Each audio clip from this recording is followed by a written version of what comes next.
Goeiemiddag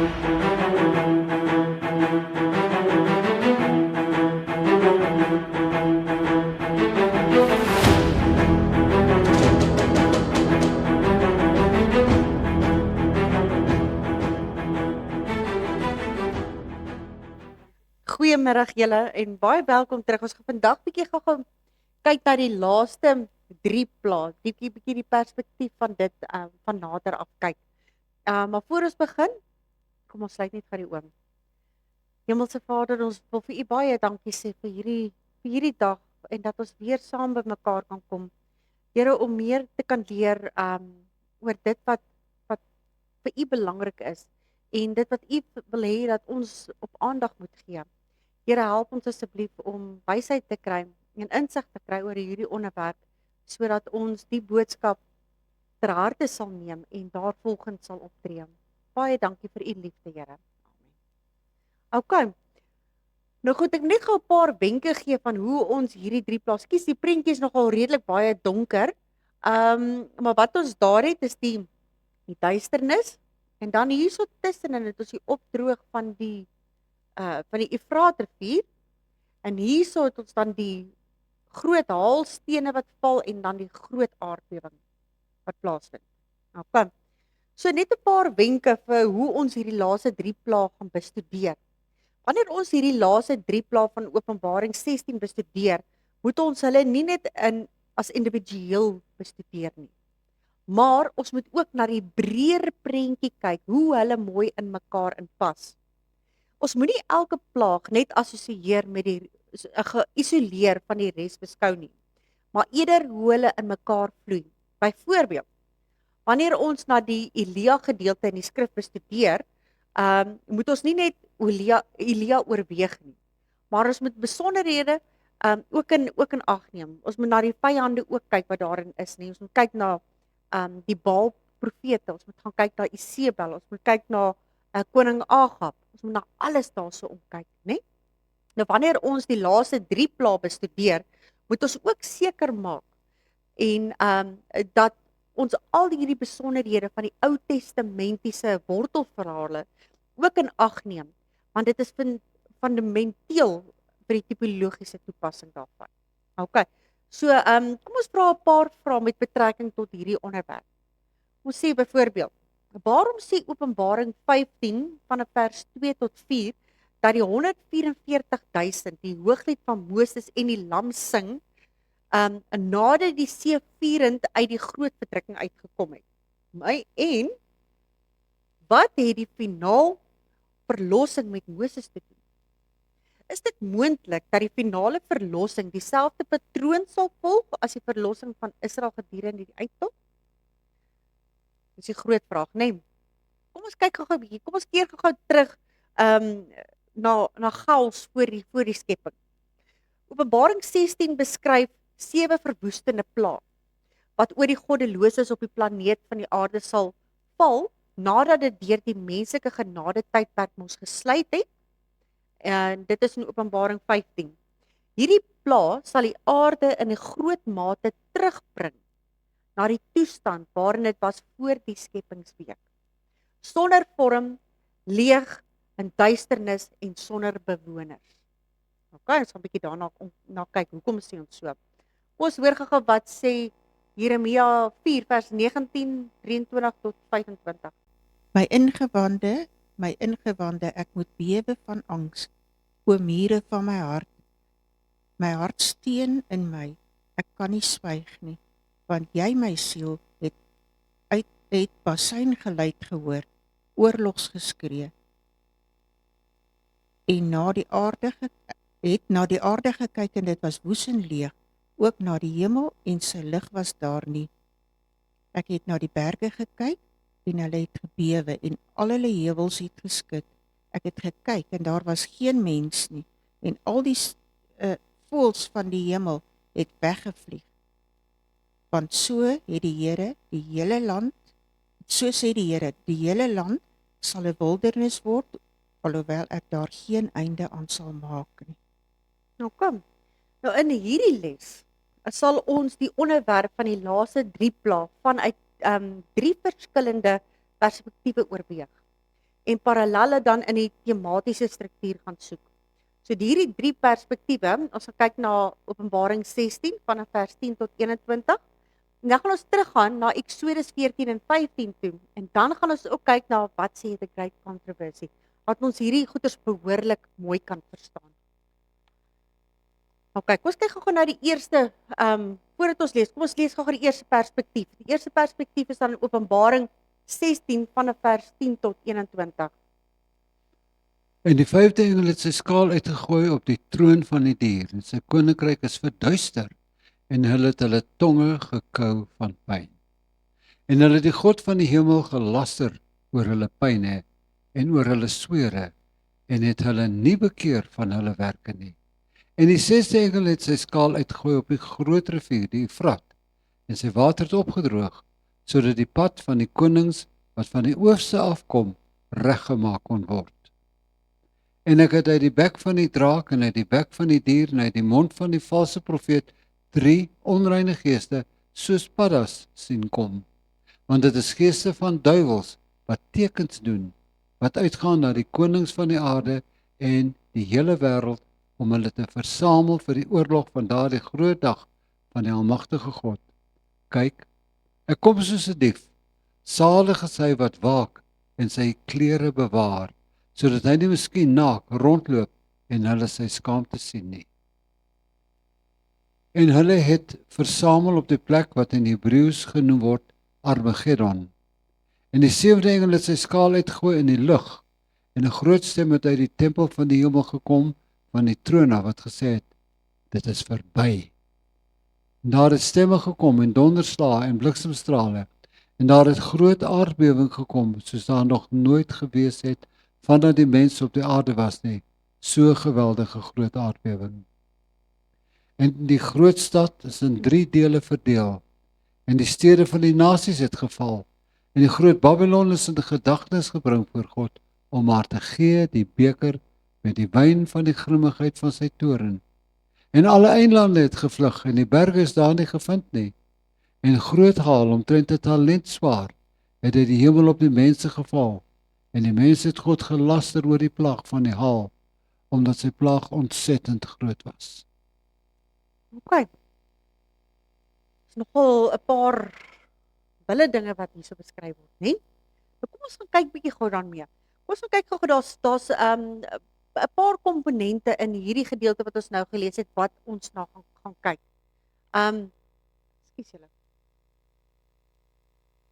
Vir daai prentjie moes voor die voorheen gewees. Kom ons gaan kyk gou eers na die 5de plaag. OK? En ons kry die 5de plaag in Openbaring 16 wat Jason nou gelees het, so Openbaring 16 vers 10 en vers 11. Kom ons gaan kyk gou na die sentrale komponente van hierdie plaag. Eerstens kry ons die troon van die dier, en dan kry ons die koninkryk van die dier, en dan die duisternis wat dan oor hierdie koninkryk van die dier geval het, en dan die sere en die knaag van die tong. So daai is die 4 dinge waarna ons gaan kyk.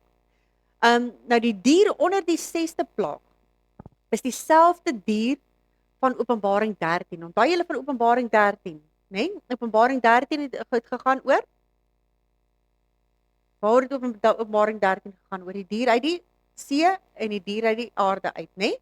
So, dis dieselfde dier soos Openbaring 13 en dan die horingkie van Daniël 7. So dit wys ons terug na die, so nou kyk wie dit is. Dis reg. Dis die een wat godslastering teenoor die Allerhoogste gespreek het. Die heiliges van die Allerhoogste vervolg het, en hy het ook gedink dat hy kan tye en wet verander, en vir hoe lank het hy geregeer? Vir 1260 jaar. Dis korrek. En hierdie dier is die simbool van die Romeinse Katolieke pausdom, né?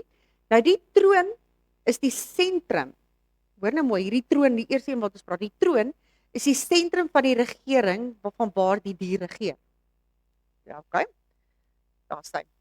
Met ander woorde, hierdie plaag val op die regerende stoel van die dier. Die pausdom se magisterium is in die Vatikaanstad, binne die grense van die antieke stad van Rome, né? Ons weet mos waar hy sit. Nou die dier se koninkryk bestaan uit diegene wat hom wêreldwyd ondersteun. So die troon is die Vatikaan. Nou sy koninkryk is die mense wat hom ondersteun. OK. Die volgende verse beskryf die wêreldwye aard van hierdie dier se koninkryk. Kom ons kyk gou Openbaring 13 vers 3 en 7. En ek het een van sy koppe gesien, net of dit dodelik gewond was, en sy dodelike wond is genees, en die hele wêreld het verwonder agter die dier aangegaan. Dit is ook aan hom gegee om oorlog te voer teen die heiliges en hulle te oorwin, en aan hom is mag gegee oor elke stam en taal en nasie. Kom ons kyk nou wat sê Openbaring 17 oor hierdie selfde mag. Openbaring 17 vers 1, 2 en 15. En een van die 7 engele met die 7 skaal het gekom en met my gespreek en vir my gesê: Kom hierheen, ek sal jou toon die oordeel van die groot hoer wat op baie water sit, met wie die konings van die aarde gehoereer het, en die bewoners van die aarde het dronk geword van die wyn van haar hoerery. Want God het dit in hulle harte gegee om sy bedoeling uit te voer, en een bedoeling uit te voer, en hulle heerskappy aan die dier te gee, totdat die woorde van God volbring is. OK. So in hierdie verse wat ons nou gelees het, is daar 'n duidelike onderskeid tussen die heersende gesag van die dier en sy koninkryk wat bestaan uit al die volke en die menigtes en die nasies en die tale, nê. Nee. Nou die duisternis wat die troon van hierdie dier en sy koninkryk tuister is bonatuurlik en wêreldwyd. Wanneer die duisternis op die troon van die dierstelsel val, dan knaag diegene wat daaraan behoort hulle tonge van pyn. Jy sê. Volgens die mense wat fisiologie studeer, kan jy net een pyn op 'n slag ervaar. So as 'n klip op jou toon val, voel jy nie meer die hoofpyn wat jy 'n uur terug gehad het nie. Nou as jy jou tong raakbyt, is een van die baie seer dinge. So weens die pyn wat hulle ondervind, byt hulle tong, hulle kou hulle tong om daardie pyn te probeer verbloem. OK, dis interessant daai. Baie dankie vir dit. Dit is baie interessant, né? Nee? Nou selfs verder, né? Nee? Nou stuur God 'n paniek. Hoor nou wat doen hy? Hy stuur 'n paniek oor hulle wat daartoe lei dat hulle mekaar begin doodmaak. Ekskuus tog. Met die wapens wat hulle van plan was om God se volk mee te vernietig. Kom ons kyk gou wat sê Sagaria 14 vers 12 tot 13. En dit sal die plaag wees waarmee die Here al die volke sal tref wat opgetrek het om teen Jerusalem te veg. Hy sal hulle vlees laat wegteer terwyl hulle nog op hulle voete staan, en hulle sal wegteer in hulle holtes en hulle tong wegteer in hulle mond. En in die dag sal 'n groot verwarring van die Here onder hulle kom, sodat die een die hand van die ander sal gryp en die hand van die een wat hom sal verhef teen die hand van die ander. Nou dit is nou wat onder die goddelose sal plaasvind. Nou ons moet duidelik wees. As ons gaan aanhou met ons sondes, gaan ons onder hierdie groep val. So ons moet begin besef, nou sien ons basies wat gebeur aan die een kant van hierdie storie. Nou moet jy vir jouself mooi dink, wil jy deel wees van hierdie groep? Nee, glad nie. So kom ons kyk daarna en kom ons maak seker dat ons nie onder hierdie groep val nie, want dit is gruwelooslik wat met hierdie mense, wat hulle met hulle self aanvang, wat hulle met mekaar gaan aanvang, né? Die uitdrukking en hulle het nie van hulle dade bekeer nie, dui daarop dat diegene wat aan die koninkryk van die dier behoort, onberouvol is, omdat hulle besluit in klip vasgelê is, né? Met ander woorde, wat het gebeur? Wat beteken as hy in klip vasgelê is? Die genade die Here is toe. Daar's niks meer wat jy kan in 'n geval meer doen nie, né? Ons kyk gou na die 6de plaag. Die 6de plaag gaan dan oor soos wat ons gelees in Openbaring 16 vers 12 en 16. Dit gaan nou oor die Efraatrivier. Nou hierdie is baie interessant. Ons kyk gou na die paar sentrale elemente hierso. Ons kyk eerstens na die rivier die Efraat. En dan die opdroog van die water.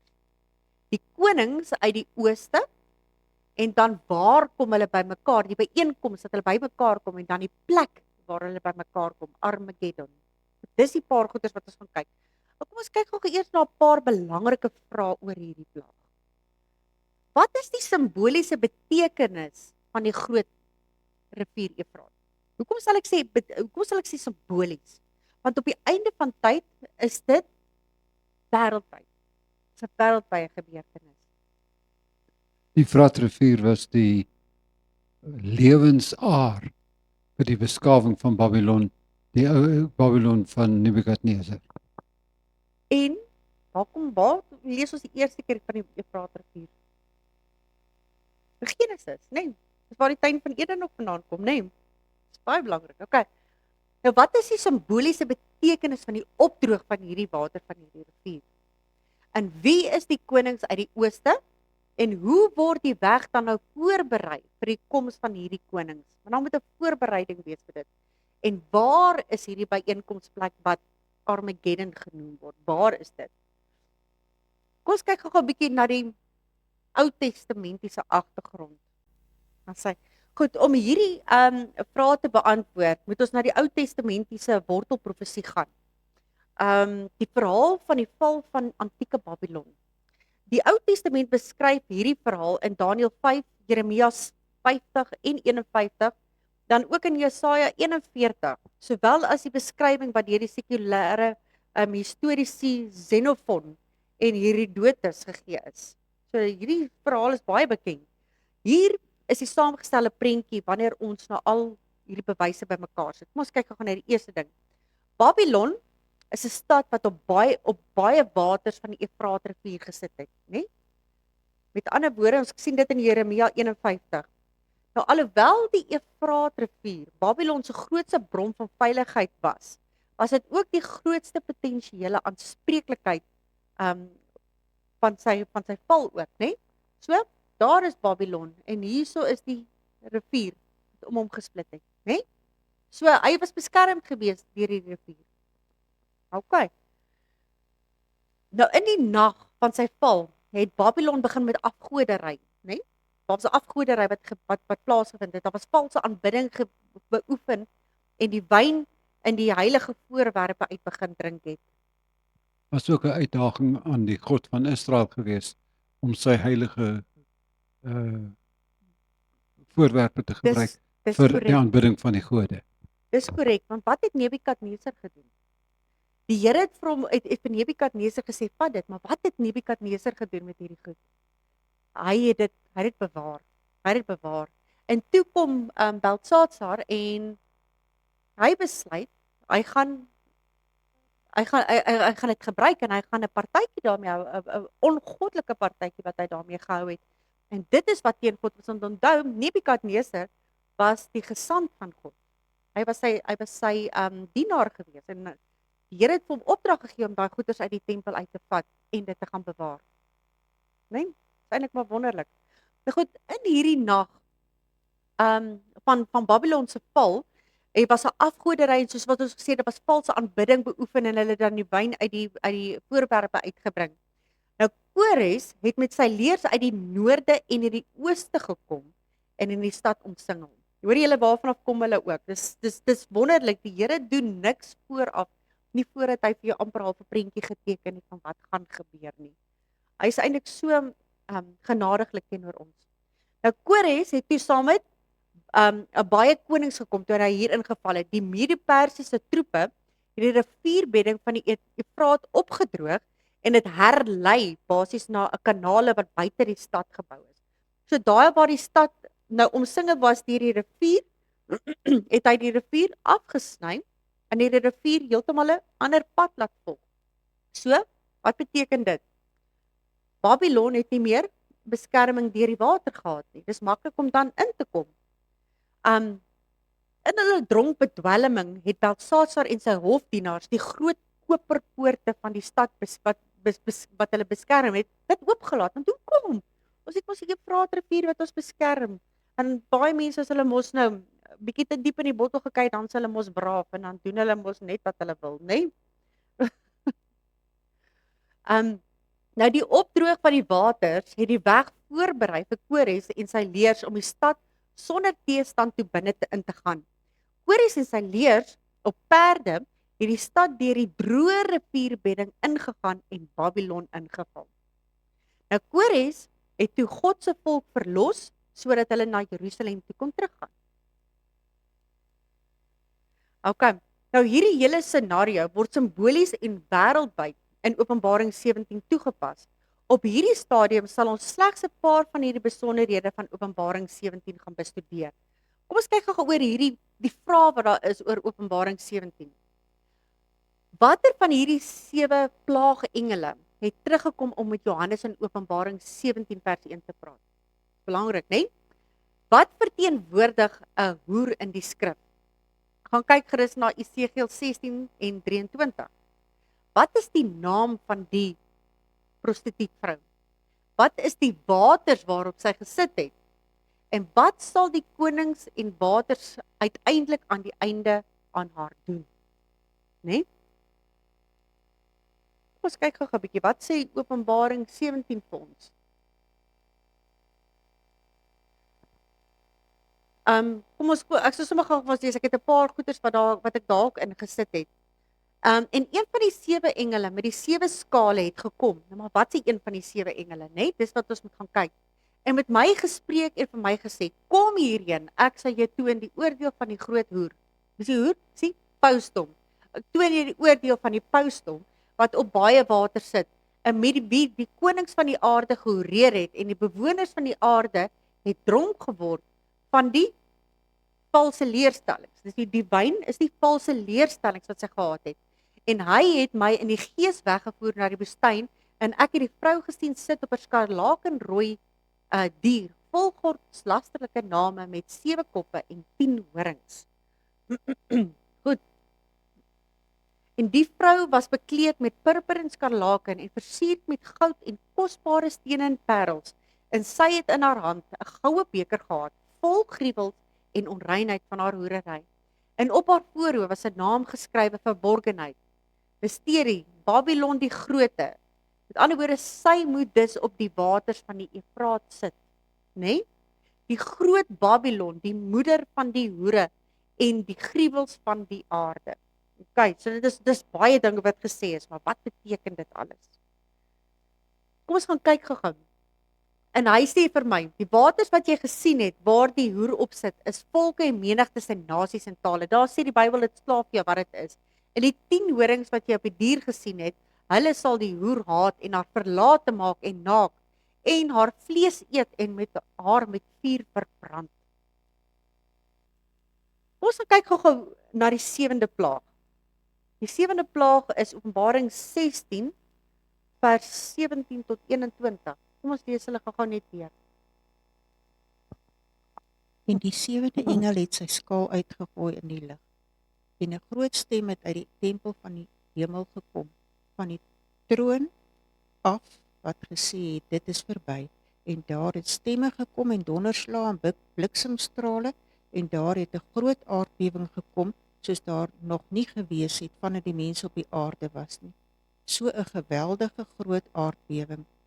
En die groot stad is in 3 dele verdeel, en die stad van die nasies het geval.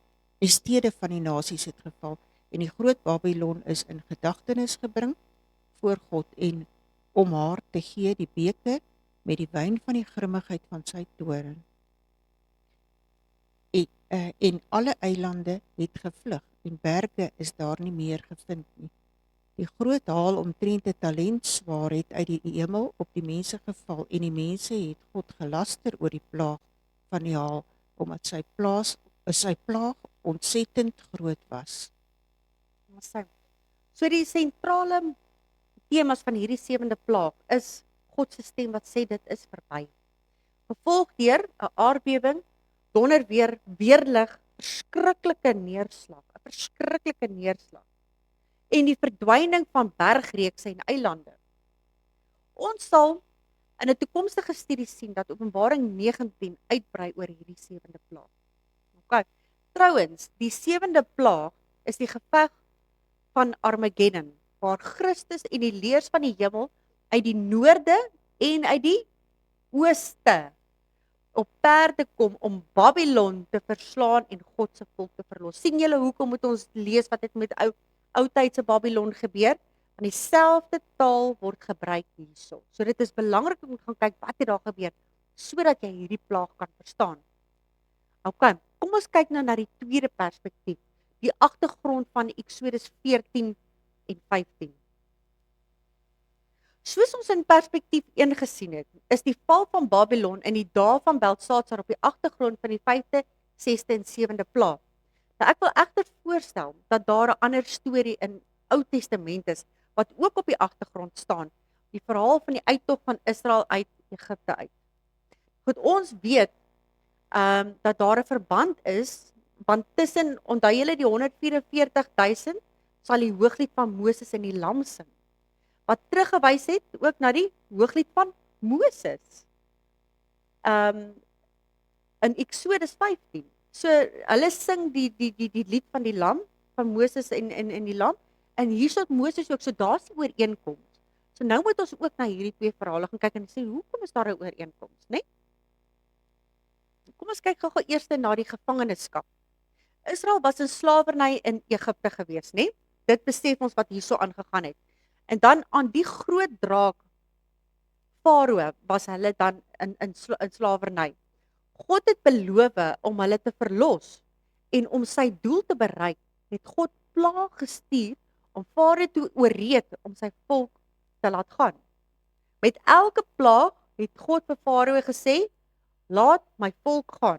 In plaas daarvan om egter ag te slaan op die boodskap, het elke plaag Farao se verhandigheid en woede teen God en die persoon van sy volk verder verhoog. So hy het kwader en kwader en kwader geword vir die volk van God.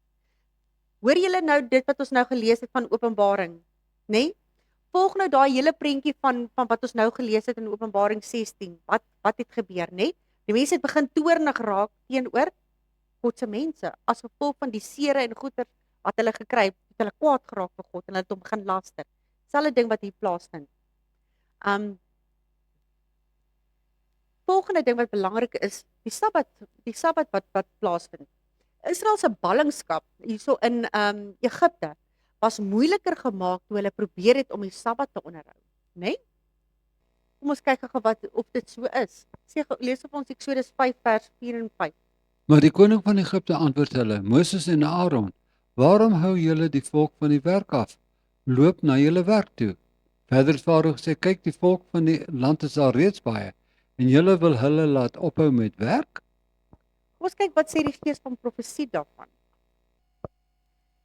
In their bondage, the Israelites had to some extent lost the knowledge of God's law, and they had departed from its precepts.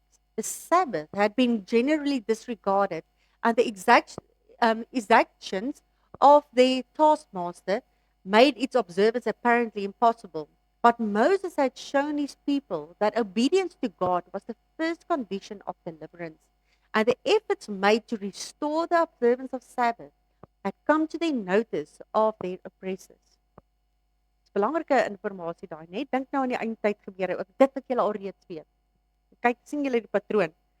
Nou toe God se volk uit Egipte gekom het die crescendo van Farao se woede sy hoogtepunt bereik en hy het 'n laaste poging aangewend om die onderdane wat hy verhoor het terug te kry. Die volk moet hulle aan Farao se gesag onderwerp of doodgemaak word. Ek wil net 'n kommentaar maak op die prentjies wat ons sien van die uittog deur die Skalfsee. Daar was so om en by 2 miljoen mense.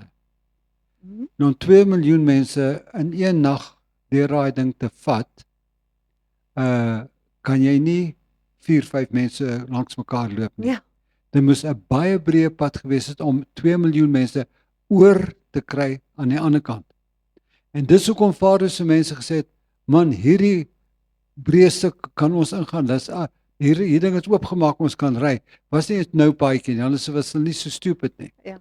En hulle daar ingegaan en toe die see toemaak, toe die engele die wiele begin klaarmaak. Ja. Toe kom die waterstig en hulle verdrink. Dit was nie 'n nou-strokie soos ons in al die prentjies sien waar jy kan basies aan albei kante van die see vat nie. Dis Ja, maar ja, dis ja. maar 'n menseprentjie. Dit was maak sin. hierdie prent is baie meer akkuraat want hy's oop. Jy kan sien dis groot oop die Ja. Farao se magte kan deurgaan. Ja, nee, dit is so. En daar's die volk net so voor die Rooi See. En hierdie is nou die belangrike punt. En wat het toe gebeur? En toe hulle is toegesluit en hulle het geen ontsnapping nie. Hierdie mense nou, want wat gebeur nou? Kom ons kyk gou-gou. Farao het die Israeliete verskans.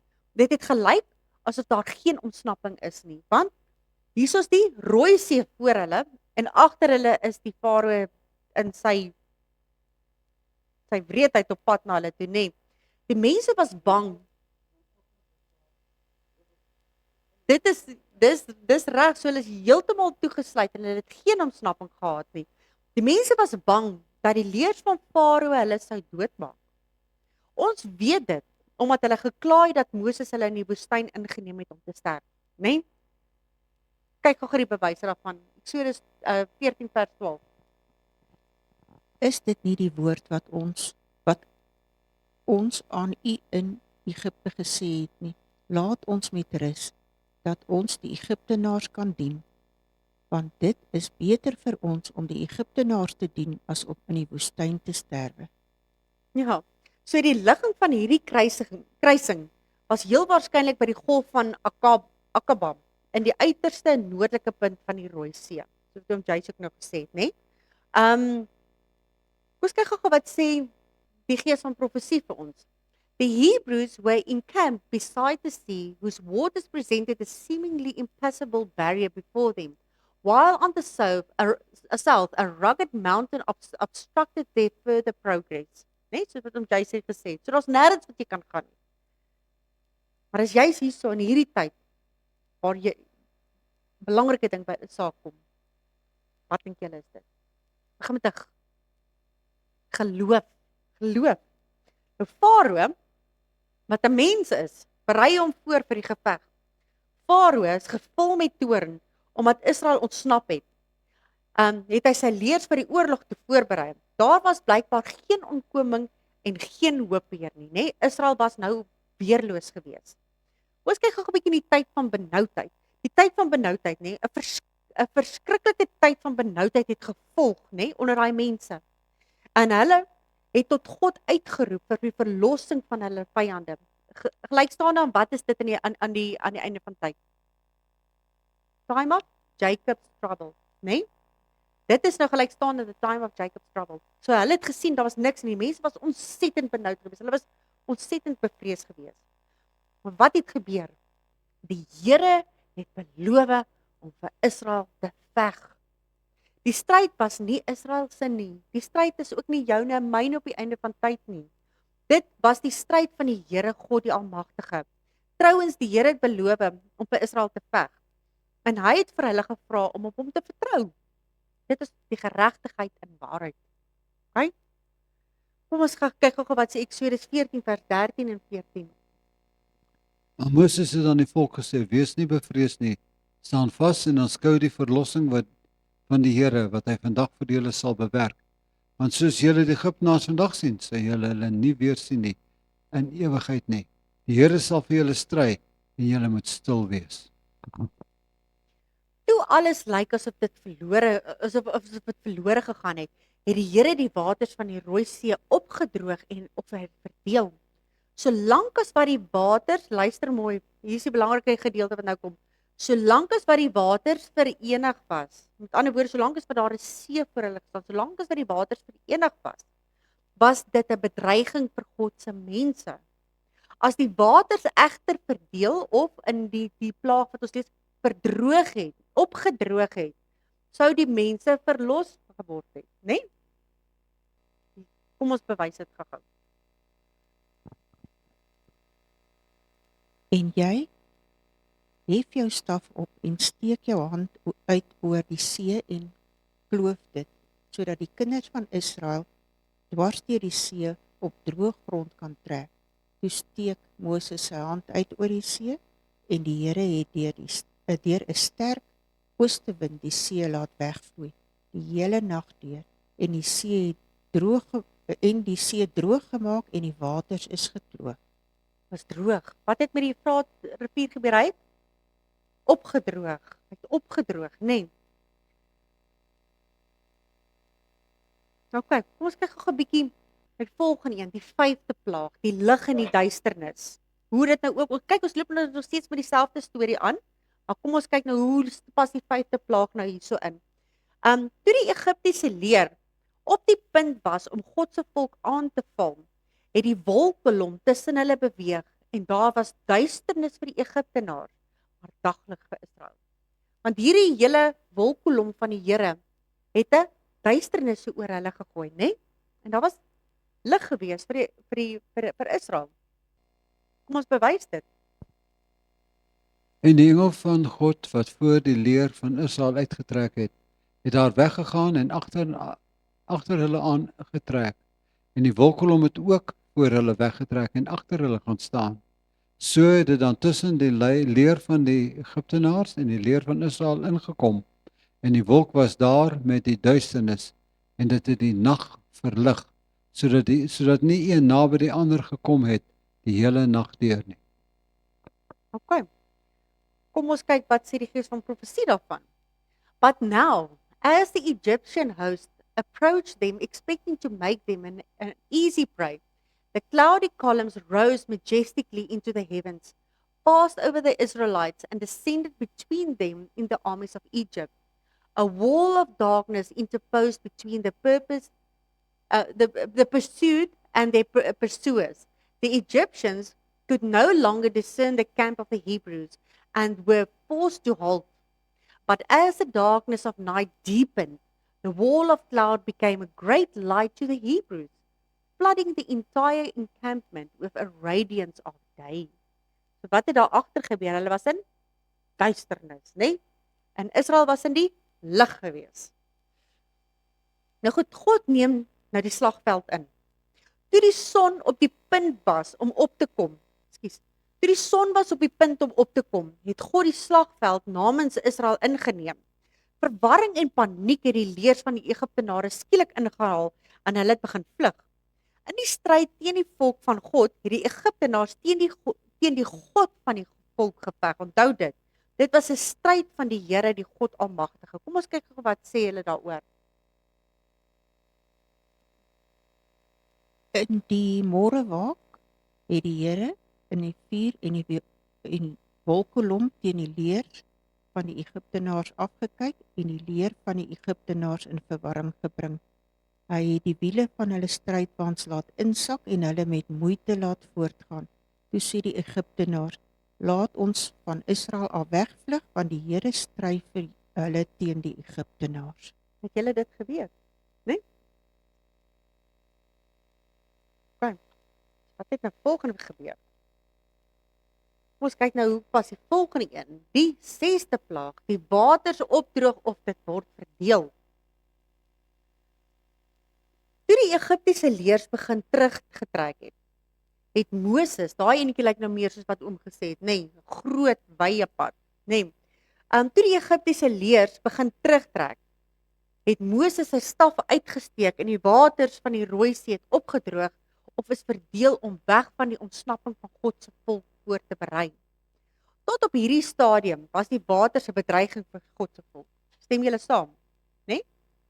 Solank as wat die waters voor hulle gelê het, was daar geen ontsnapping vir hulle gewees nie. Kyk wat sê hy. En jy hef jou staf op en steek jou hand uit oor die see en kloof dit, sodat die kinders van Israel dwars deur die see op droë grond kan trek. Toe steek Moses hand oor die see uit en die Here het deur 'n sterk oostewind die see laat wegvloei die hele nag deur en die see droog gemaak en die waters is gekloof. Goed. So, nadat God hierdie waters opgedroog en verdeel het die waters begin vyhandig vir die Egiptenare word. God het die waters opgedroog en dit toe teen die Egiptenaars gedraai. Ja, dat opdroog vir sy volk, maar toe die Egiptenaars deurkom, toe begin die water die Egiptenaars aan te val. Kom ons kyk gou bewyse daarvan. en hy het die wiele van hulle strydwaans laat insak en hulle met moeite laat voortgaan. Toe sê die Egiptenaars, laat ons van Israel af wegvlug, want die Here stry vir hulle teen die Egiptenaars. Daarop sê die Here vir Moses, steek jou hand uit oor die see, dat die waters kan terugvloei oor die Egiptenaars, oor hulle strydwaans en oor hulle ruiters. En Moses het sy hand oor die see uitgesteek en die see het teen dagbreek in sy bedding teruggevloei. En die Egiptenaars het dit tegemoet gevlug, so die Here dan die Egiptenaars binne in die see gestort. En toe die waters terugvloei, het hulle die strydwaans en die ruiters van Farao se hele leermag van agter hulle die see ingetrek het oordek. Geen een van hulle het oorgebly nie, maar die kinders van Israel het binne in die see op droë grond getrek en die waters was vir hulle 'n muur aan hulle regter en aan hulle linkerkant. Fantasties eintlik, né? Kom ons kyk nou na die volgende een. Daar gaan hy nog aan, ekskuus tog, julle is nog nie klaar gelees nie. Ekskuus, van verskoning. Het die Here Israel dan die dag uit die hand van die Egiptenaars verlos. En Israel het die Egiptenaars dood gesien aan die kant van die see. Ook het Israel die magtige dade gesien wat die Here aan die Egiptenaars verrig het. Toe het die volk die Here gevrees en geglo in die Here en aan Moses en sy knegt. Kom ons kyk gou wat gaan. Kom ons kyk gou nou na die 7de plaag. Kom ons kyk na al die natuurrampe. Skouspelagtige natuurverskynsels het plaasgevind toe God sy mense by die Rooi See verlos het, né? So julle saamstem, dit was iets wat jy nie in jou lewe kan sal ooit vergeet nie, né? Die boek Exodus teken nie hierdie verskynsel op nie, maar die boek van Psalms wel. Kom ons kyk gou wat sê Psalms vir ons. Oom Jason gaan vir ons lees.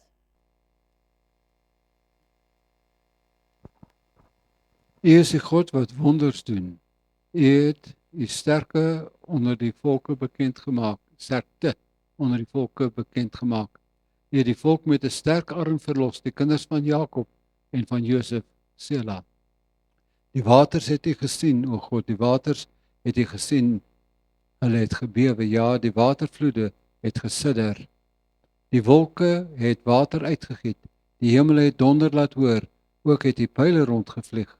Die rollende donder het weer klink, bliksems het die wêreld verlig en die aarde het gesidder en gebewe. Die weg was nie see en die paaie in die groot waters en die spore was nie bekend nie. U het die volk se skape gelei deur die hand van Moses en Aaron. Wonderlik, né?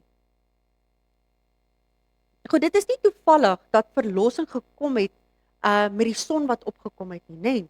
Elke van die Egiptenare het omgekom in daardie tydperk. Kom ons kyk wat sê hulle.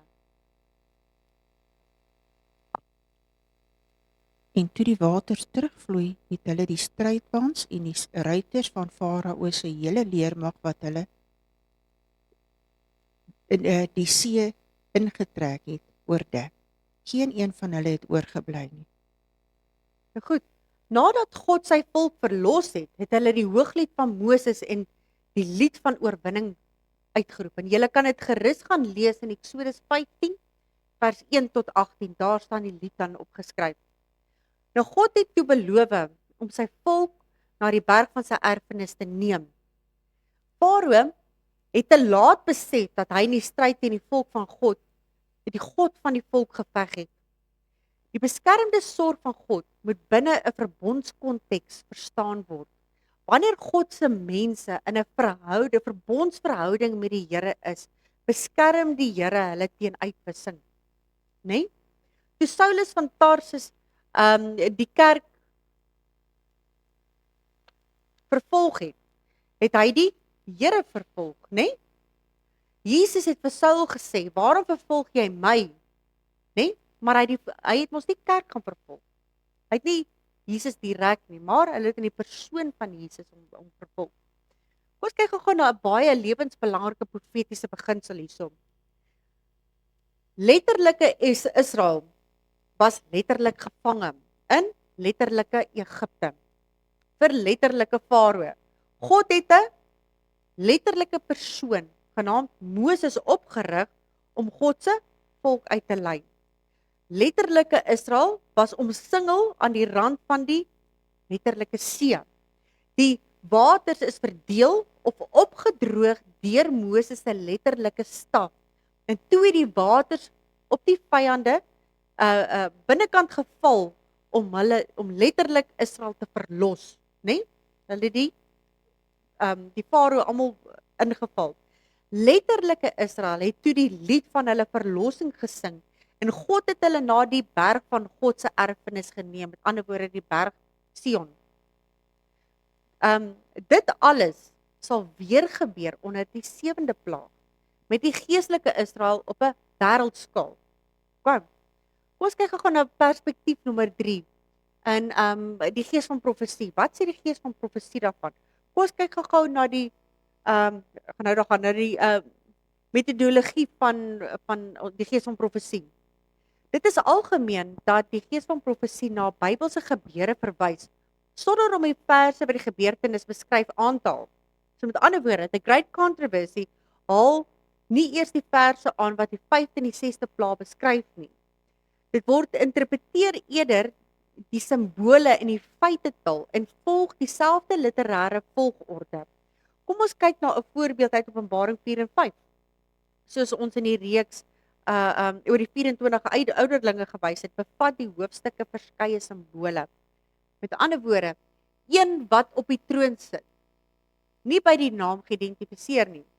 Die 4 lewende wesens in simboliese terme aangebied. En dan 24 ouer manne, dit is simboliese taal, né? 7 lampe van vuur, dis ook simboliese taal. Die lam asof dit geslag is ook in simboliese taal dan vir ons opgegee. In Desire of Ages, bladsy 833 tot 835, interpreteer die gees van profesie die simboliese taal van Openbaring 4 en 5, sonder om die spesifieke verse aan te haal. Met ander woorde, sy identifiseer die een wat op die troon sit as God die Vader. Sien? So sy gee nou die interpretasie van wat daar so gesê is. Sy verduidelik dat die 4 lewende wesens die gerubs en die serafs is. Die 24 ouderlinge is die verteenwoordigers van die wêreld wat nooit gesondig het nie. Die 7 lampe van vuur verteenwoordig die Heilige Gees. Die lam asof hy geslag is Jesus Christus. Dit is wat die gees van profesie so wonderlik maak. Né? Sonder die gees van profesie het ons nie al hierdie inligting gehad nie, né? Dit is eintlik fantasties. Nou hoekom doen sy dit? Hoekom is die vraag? Hoekom? Handelinge 17 vers 11. These were more noble than those in Thessalonica, in that they received the word with all readiness of mind and searched the scriptures daily, wherever those things were so. So wat sê dit vir jou? Gaan lees jou Bybel, gaan interpreteer dit vir jouself, né? Kom ons kyk gou hoe die gees van profesie die 5de, 6de en 7de plaag in feitelike taal interpreteer.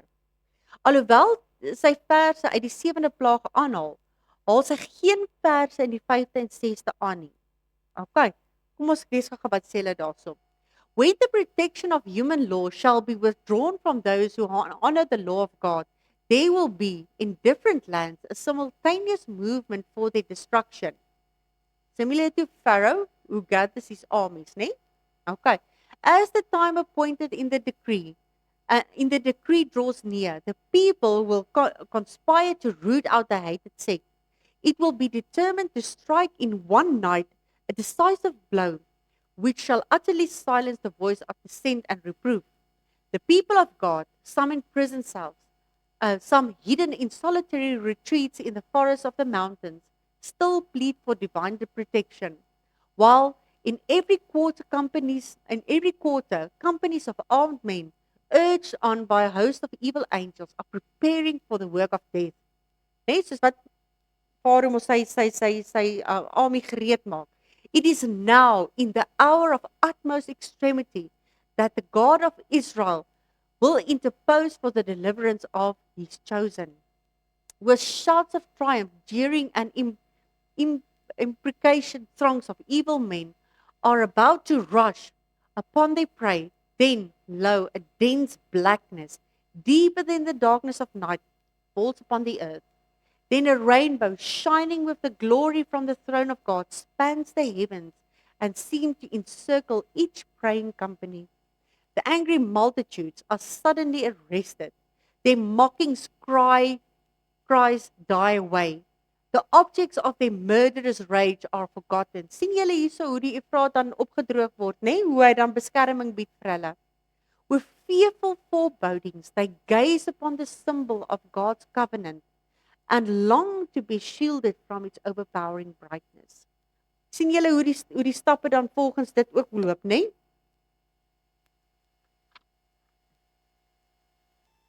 The people see that they have been deluded.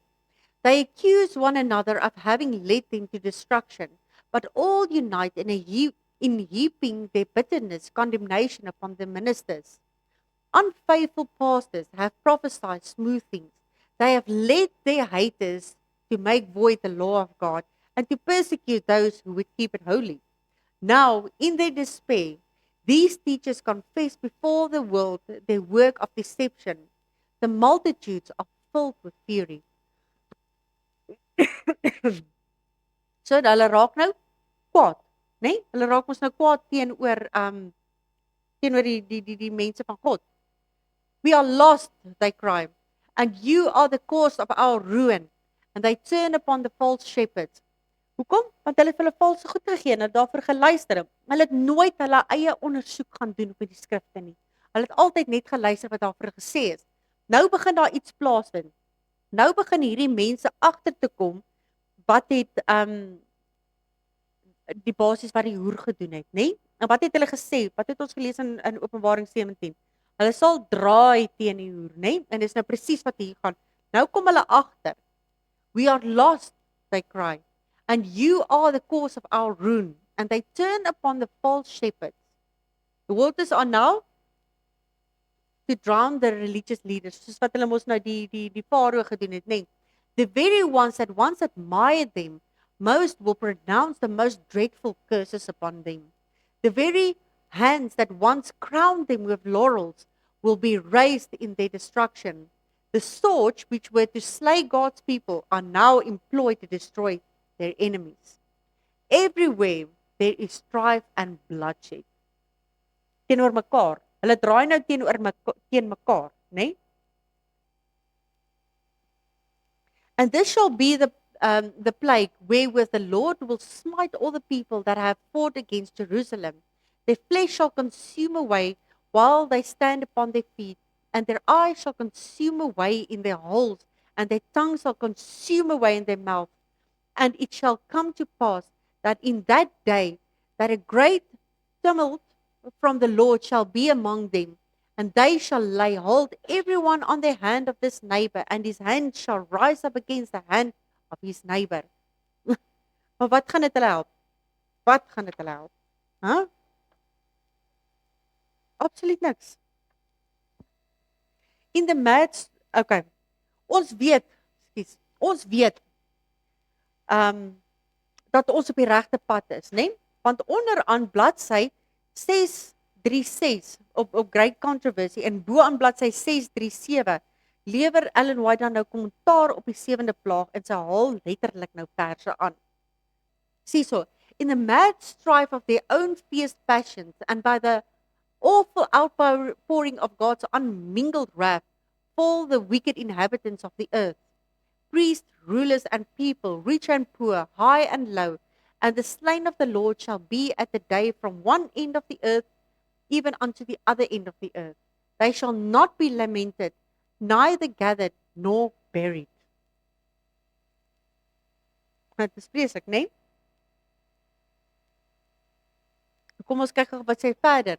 In the midst of the angry heavens is one clear space of indescribable glory, whence comes the voice of God like the sound of many waters saying, it is done. Daar's die verse wat sy aanhaal. En dit is die 7de plaag. The voice shakes the heavens and the earth. There is a mighty earthquake, such was not since men were upon the earth. So mighty an earthquake, and so great. The firmament appears to open and shut. Nee? The glory from the throne of God seems flashing through. The mountains shake like a reed in the wind, and ragged rocks are scattered on every side. There is a roar as if a coming tempest. Julle, dit moet verskriklik wees as jy nie verkeerde kant is en jy aanskou dit. Dit moet verskriklik wees. Dink net vir jouself in, as jy nou op 'n strand moet staan en hier kom 'n tsunami aan. Hoe voel jy? Wat vrees is jy in jou? Ek dink dit moet 'n verskriklike vrees wees. Dis nou net die ding wat ek kan dink. Ek dink nou net as jy hierso moet staan en jy is aan die verkeerde kant.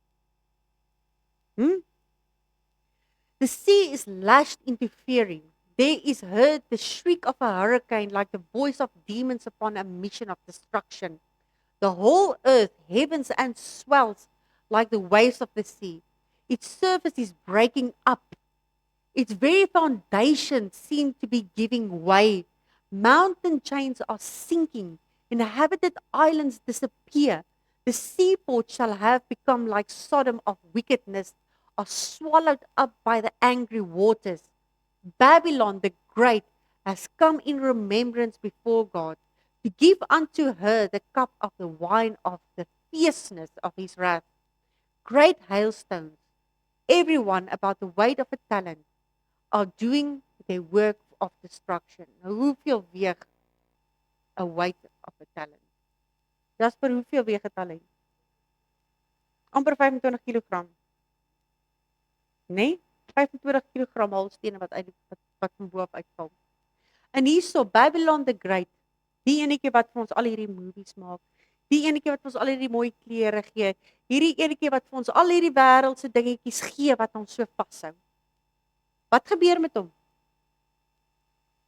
Has come in remembrance before God to give unto her the cup of the wine of the fierceness of his wrath. Dis wat met haar gebeur. Ons kyk gou na die lakmoestoets. Weet julle wat toets lakmoes, né? Ja. Toets om man wat se kant jy is, waar op die pH-lyn lê hy, né? Nou die laaste en die belangrikste vraag. Wat sal bepaal aan wie se kant ons is in die laaste groot finale stryd? Openbaring 16 vers 15. In die middel van die Armageddon boodskap kom hierdie ding. En net die antwoord. In ons laaste les sal ons 'n hele les by net aan hierdie gedeelte. Kyk, ek kom soos 'n dief. Salig is hy wat waak en sy klere bewaar, sodat hy nie miskien naak rondloop en hulle sy skaamte sien nie. Né? Wat se klere moet jy bewaar? Wat is die klere wat hulle hiervan praat? Kleed van Christus se geregtigheid. Presies dit wat in ons laaste 'n boodskap gegee is oor die bekering, né? Jy sien. Kyk, ek kom soos 'n dief. 'n Dief kom en hy laat 'n gemors agter en hy steel. Hy vat weg. Ja. So die koms gaan wees soos 'n dief. Dit gaan 'n gemors oorbly en die wat belangrik is, gaan hy wegneem. Dis korrek. En dan wat is die uiteinde na hierdie hele storie? Hoe lyk die aarde? Boes en leeg tegelykertyd Abysmos. Ja, Abyssos. voor die skepping. Presies dit wat ons voorheen gesê het. So ons moet vinnig besluit. Aan die jong mensies, ek praat veral met julle. Ons moet vinnig besluit. Aan watter kant gaan ons staan?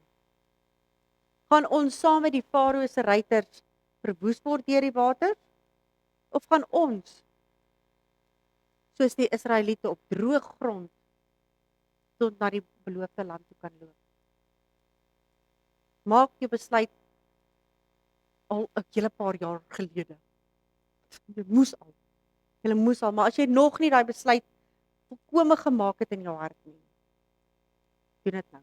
Maak hom daagliks. Maak hom daagliks. Dis korrek wat hom tyd gesê. En leef hom daagliks uit. Kan. Om jy sê so ons afsluit asseblief. Ons liefdevolle Hemelse Vader, dankie vir die tydige boodskap wat ons gekry het weer vandag. Dankie vir die woord wat vir ons hierdie dinge vooruitwys. wat ons waarsku en wat vir ons ook sê, ons sal dit sien, ons sal dit nie beleef nie, want ons het U, ons beskutting gemaak. Ons kies vandag om U te volg. Hou ons hand vas, is ons gebed in Jesus naam alleen. Amen.